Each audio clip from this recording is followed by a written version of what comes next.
Cemetery, 29th of May, Syrus' funeral. Too much to drink one morning, poor kid.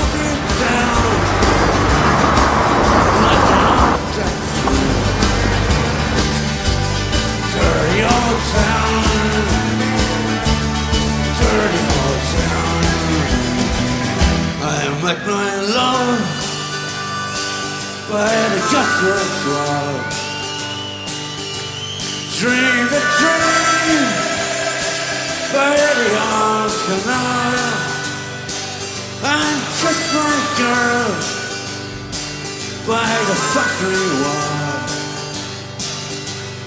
Dirty old town, dirty old town, dirty old town, dirty old town.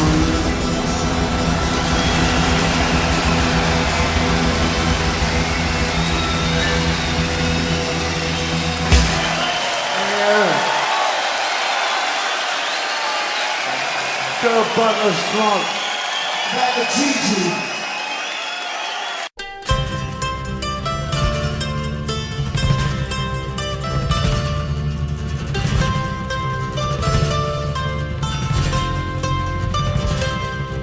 McCormick and Richard Tauber are singing by the bed.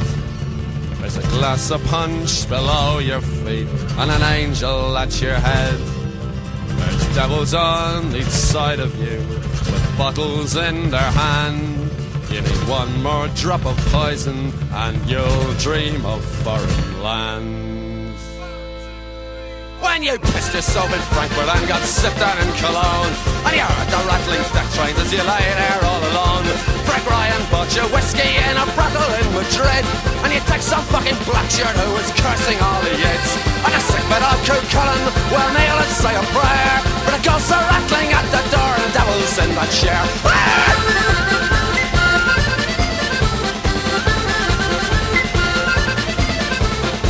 The Euston Tavern, you screamed it was your shout, but I wouldn't give you service, so you kicked the windows out.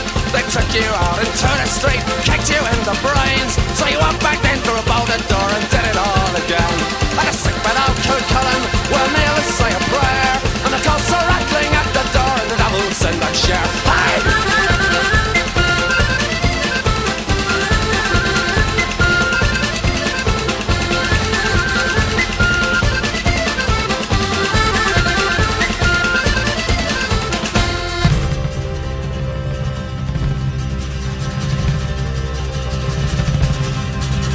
Remember that foul evening when you heard the banshees howl?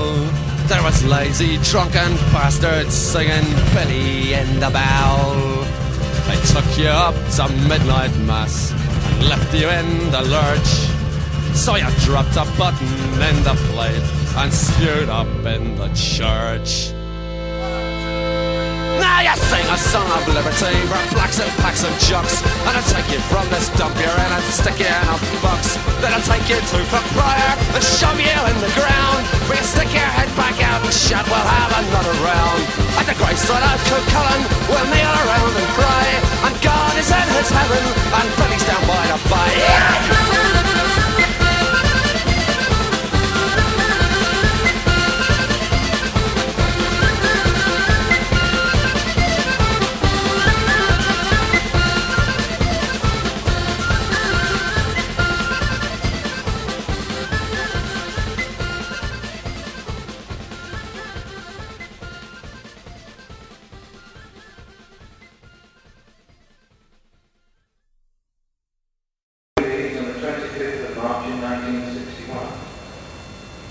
He went to school locally.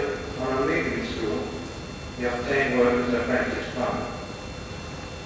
At the end of his apprenticeship, he was unemployed for a while, and then he went to London, seeking or obtaining work there. He left London and went back to education, taking courses and evening classes. He did well, and was offered places at 3 universities. However, he did not take up any of these offers.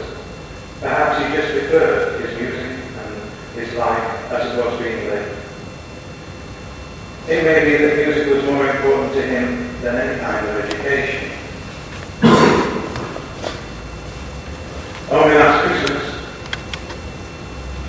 gave as a gift to his mother a recording of the music we just heard as we came in.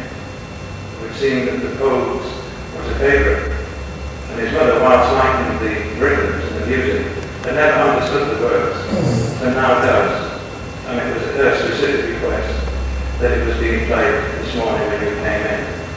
And there'll be some more folks to hear when we go out.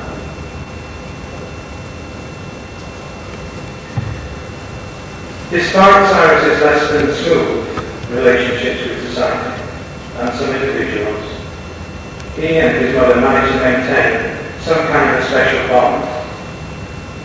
Perhaps it was that they had something in common, something to share. That interest that they both had in the old Celtic and Norse culture, the old religion. Syrus cared about people, and he cared about his motorcycle too. It's an old 1957 Triumph, which when it came into his possession was a rusting old wreck, now transformed. And it, as I suspect it is, that motorcycle that I heard some few moments ago, it sounds in good order. Triumph by name and a triumph by reconstruction, it would seem. Would go up the wall, tempers would flare, skyline the noise from the music system. On the other side of the wall, his wall, their wall, the divider. Between this one brick wall, two homes worlds apart of each other, lived the domestic life.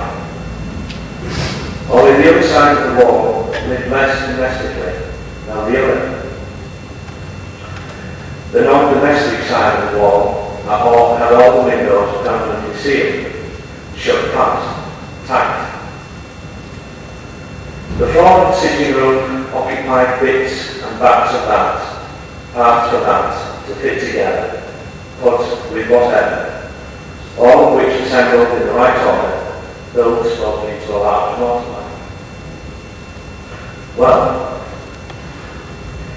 between you and me, plus the garden gate at least, it's him and not me.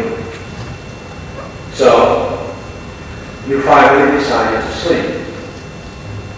I will have more. He would annoy the hell out of you. Sleep further. I have never known him hate.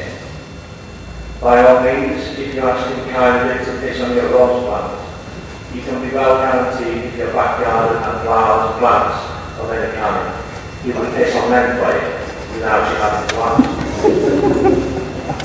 And to me, it would not matter, because he always shook my hand and said, "It's a pleasure to see you."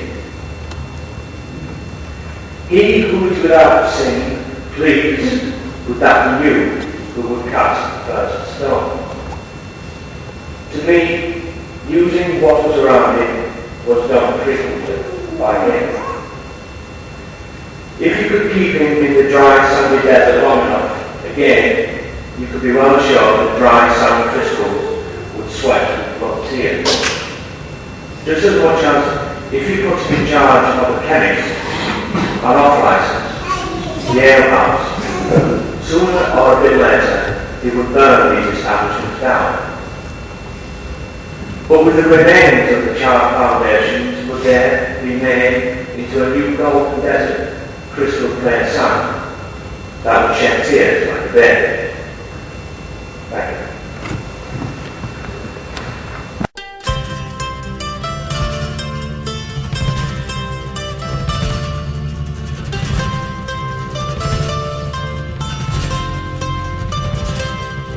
McCormick and Richard Tauber are singing by the bed.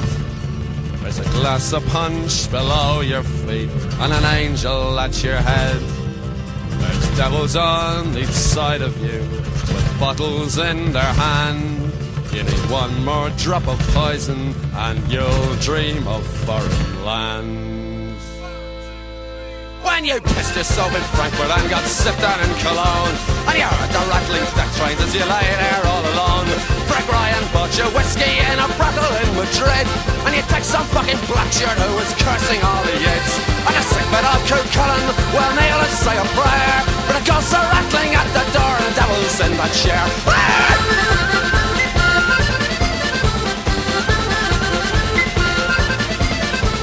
In the Euston Tavern, you screamed it was your shout, but I wouldn't give you service, so you kicked the windows out. They took you out into the street, kicked you in the brains, so you went back in through about the door and did it all again. And a sick bit of Cool Cullen will kneel and say a prayer, and the ghosts are rattling at the door and the devil's in that chair. Hey!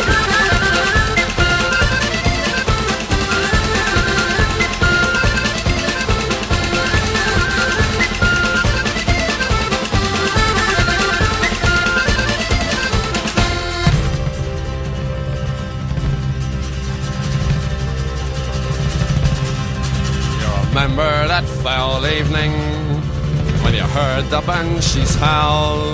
There was lazy, drunken bastards singing Billy in the Bowl. They took you up to midnight mass and left you in the lurch. So you dropped a button in the plate and spewed up in the church. Now you sing a song of liberty for blacks and packs and jocks, and I'll take you from this dump you're in and stick you in a box. Then I'll take you to Cookbriar and shove you in the ground, where you stick your head back out and shout, we'll have another round. At the graveside of Cook Cullen, we'll kneel around and cry, and God is in his heaven,